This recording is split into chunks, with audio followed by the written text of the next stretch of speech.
नमस्कार दोस्तों, am study में आपका स्वागत है। Get ready for study. Bharat परिषद अधिनियम 1909, राइट, 1909 का अधिनियम है। इसका थोड़ा देखते हैं कि बैकग्राउंड क्या था, कि बैकग्राउंड इसका कारण क्या था कि आखिर ये है 1909 का अधिनियम क्यों पारित किया गया। आखिर क्या आन पड़ी कि भारत में 1909 का सुधार लाना पड़ा। चलिए देखते हैं इसका कारण क्या है। कि तो अगर हम देखेंगे तो इसका दो कारण हैं। पहला कारण जो है 1906 में आगा खां के नेतृत्व में एक मुस्लिम प्रतिनिधित्व मंडल वायसराय लॉर्ड मिंटो से मिला था। देखिए, लॉर्ड मिंटो कौन थे? वायसराय थे। अब यहाँ मैं वैध बता देता हूँ कि वायसराय जो थे लॉर्ड मिंटो थे, और मार्ले जो थे वह भारत के सचिव थे। जो मार्ले भारत के सचिव थे और मिंटो और भारत के वायसराय थे। इस जो 1909 का जो सुधार कहा जाता है, इसको मार्ले मिंटो भी सुधार के नाम से जाना जाता है, राइट। लॉर्ड मिंटो से जाके मिला और ये मांग उठाया कि जो मुसलमानों के लिए पृथक निर्वाचन प्रणाली की व्यवस्था की जाए, यानी सेपरेट इलेक्शन किया जाए सिर्फ मुसलमानों के लिए ही, और मुसलमान की ही जनसंख्या के अनुपात से उसका प्रतिनिधित्व चुना जाए और सिर्फ मुसलमानों को ही वोट किया जाए। तो इस किसने मांग की? आगा खां के नेतृत्व में। ओके, होता है कि 1906 में मुस्लिम लीग का स्थापना किया गया। और मुस्लिम लीग का स्थापना किसने किया? नवाब सलीमुल्लाह और नवाब मोहसिन उल मुल्क और वकार उल मुल्क द्वारा मुस्लिम लीग की स्थापना की गई। यानी जो नाम है सलीमुल्लाह थे मेन जो था, ठीक है, और भी दो नाम थे, राइट, मगर जो मेन फोकस नाम है सलीमुल्लाह है, राइट। तो में मुस्लिम लीग का स्थापना हो गया था। और जो जो प्रतिनिधि मंडल था, जो आगा खां थे, उसका जो आगा खां जो लॉर्ड मिंटो से जाके मिला था, तो ये जो आगा खां साहब थे वो क्या क्या है 1906 में इनसे जाके मिल लिए, दोस्ती कर लिए, जाके मिल लिए। ओके, निभा रहे थे इधर। और हाँ, ये जो सलीमुल्लाह हैं वो ढाका के नवाब थे। कहाँ के नवाब थे? ढाका के नवाब थे, ये याद रख लेना है। ये दोनों मिल गया तो इन्होंने मांग क्या कर दिया कि सेपरेट इलेक्शन किया जाए भारत में, सिर्फ मुसलमानों के लिए वोट किया जाए। तो इंग्लिश में नहीं, सॉरी, अंग्रेजों के मन में ही था फूट डालो और राज करो। कांग्रेस के मन में इच्छा था ही फूट डालो भैया, राज करो। तो कांग्रेस ने इसकी अनुमति, इसका जो प्रपोजल था इन्होंने स्वीकार भी कर लिया। और अंग्रेज बोला अरे यार, यही तो मैं खोज ही रहा था और मुझे मिल भी गया, चलो चलो, दिमाग तो दिया। हालांकि अंग्रेजों के पास दिमाग था ही। तो ये एक कारण ये था। फिर दूसरा कारण कौन सा है? दूसरा कारण ये भी था कि 1892 में भारत परिषद अधिनियम आया था, और फिर 1909 में भारत परिषद अधिनियम आया था। समय के अंतराल पर क्या हुआ कि जो कांग्रेस ने कि प्रतिवर्ष से जो था वो संविधान सुधारों की मांग करने लगा। और कुछ नरम दल के जो नेता थे वो संतुष्ट नहीं थे, और नरम दल के जो नेता थे उसको संतुष्ट करने के लिए, और जो गरम दल था उसको प्रभाव को कम करने के लिए, क्रांतिकारी राष्ट्रवाद को रोकने के लिए क्या हुआ कि उसमें सुधार कर किया। फिर दूसरा कारण ये है कि कांग्रेस द्वारा प्रतिवर्ष सुधारों की मांग करने लगे। नरम दल को संतुष्ट करने के लिए, जो गरम दल थे उसके प्रभाव को कम करने के लिए, और क्रांतिकारी राष्ट्रवाद को रोकने के लिए भी सुधार किया जाना आवश्यक था। इसके कारण क्या हुआ, अंग्रेजों ने पार्लियामेंट्री सुधार लाया गया। अब इसमें तीन टर्मोलॉजी है। नरम दल है, एक नरम दल बना, नरम दल, ओके, और दूसरा है गरम दल,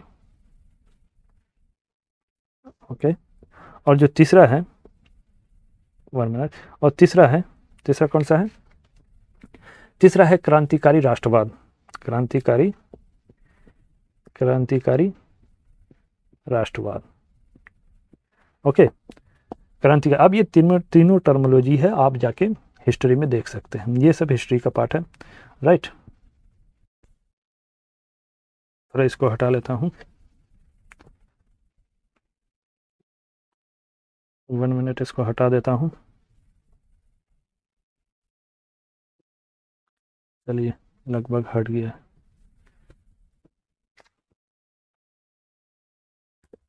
ये 1919 का भारत परिषद अधिनियम, जिसमें मार्लो कौन थे, भारत के सचिव थे, सेक्रेटरी थे, और मिंटो कौन थे, भारत के वाइसरॉय थे, राइट। जो 1909 में जो भारत परिषद अधिनियम लाया उसे मार्लो मिंटो सुधार भी कहा जाता है, ये मैंने पहले बता भी दिया था, राइट। और जो इसमें देखिए आपकी विशेषताएं क्या है, इस अधिनियम के तहत क्या हुआ कि जो केंद्रीय और जो प्रांतीय विधान परिषद के आकार में काफ़ी वृद्धि कर दी गई। ओके, इसमें जो केंद्रीय परिषद की जो संख्या थी उसमें 16 से 60 कर दी गई। आपको देखिए 1892 में मैंने बता दिया था कि 1892 के काउंसिल एक्ट में क्या हुआ था कि उसमें 4 से 16 कर दिया गया था। फिर इस एक्ट में क्या किया कि 16 से 60 हो गया, ठीक है। प्रांतीय स्टेट थे, जो प्रांतीय लेजिस्लेटिव स्टेट थे, यानी प्रिंसली स्टेट जिसको बोला जाता है, वहाँ पर जो लेजिस्लेटिव काउंसिल थे, वहाँ पर क्या हुआ कि जो सदस्यों की जो संख्या होती थी वह एक समान नहीं होती थी, अलग अलग प्रिंसली स्टेट की संख्या जो होती थी अलग अलग होती थी। जो प्रांतीय विधान परिषद होते थे, अलग अलग प्रांतियों में विधान परिषदों की सदस्यों की संख्या एक समान नहीं होती थी, अलग अलग संख्या होती थी। और इसके बाद क्या हुआ कि जो केंद्रीय परिषद में जो सरकारी बहुमत था उसको बनाए रखा, यानी सेंटर में जो सेंट्रल लेजिस्लेटिव काउंसिल था उसमें क्या हुआ कि सरकारी बहुमत को बनाए रखा। लेकिन जो प्रांतीय परिषद थे उसमें गैर सरकारी सदस्यों की संख्या की बहुमत की अनुमति दे दी। प्रांतीय परिषद होते थे यानी प्रिंसली लेजिस्लेटिव काउंसिल होते थे, उसमें गैर सरकारी सदस्यों की बहुमत होता था। लेकिन अभी भी क्या हुआ कि जो केंद्रीय परिषद में सरकारी बहुमत को बनाए रखा था, राइट। कि जो दोनों स्तरों पर जो विधान परिषद थे उसमें जो चर्चा का कार्य था उसको दायरा बढ़ा दिया गया, चर्चा का दायरा वो बढ़ा दिया गया कि जो दायरा जो बढ़ाए, सदस्यों को आर्थिक प्रस्ताव पर बहस करने की छूट दे दी गई, यानी अनुमति दे दी। और उसने क्या हुआ कि विषयों में जो कोई विषय जो प्रस्ताव होगा उस पर संशोधन रखने का भी अधिकार दे दिया गया, और कुछ विषयों पर मतदान करने के लिए भी अधिकार दे दिया गया, प्रश्न पूछने के लिए भी अधिकार दिया है, साथ ही साथ साधारण प्रश्नों पर मतदान करने का भी अधिकार मिला है, राइट। और फिर हुआ क्या कि अनुपूरक जो प्रश्न पूछना है वो तो उसका भी अधिकार दिया, और बजट पर संकल्प रखना भी अधिकार में दे दिया, राइट।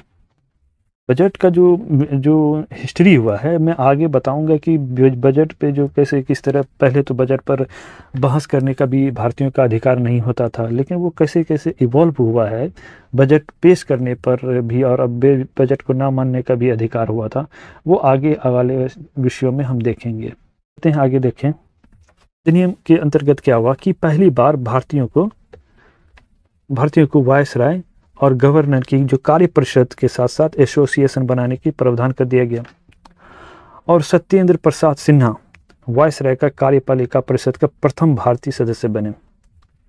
देखिए आप बताते हैं जो वायसराय जो थे, वायसराय और गवर्नर की जो कार्य परिषद के साथ जो एसोसिएशन बनाने का प्रावधान किया था, सत्येंद्र प्रसाद सिन्हा वायसराय की कार्यपालिका परिषद के प्रथम भारतीय सदस्य बने। उन्हें विधि सदस्य भी बनाया गया था। 1909 के अधिनियम के तहत क्या हुआ कि जिसमें पहली बार किसी भारतीय को वायसराय के जो कार्यपालिका वाला जो परिषद था उसमें पहली बार कोई भारतीय शामिल हुआ, यानी उसको चयन किया गया। और जो पहले भारतीय सदस्य थे उनका नाम था सत्येंद्र प्रसाद सिन्हा। ये महत्वपूर्ण है। देखिए इससे पहले भी जितने भी भारतीयों को सदस्य बनाया जाता था वो था लेजिस्लेटिव काउंसिल में। किसमें? लेजिस्लेटिव काउंसिल में, राइट। ये पहली बार है जो कि वायसराय के जो कार्य परिषद है वो उसमें पहली बार जो शामिल किया गया सत्येंद्र प्रसाद सिन्हा को।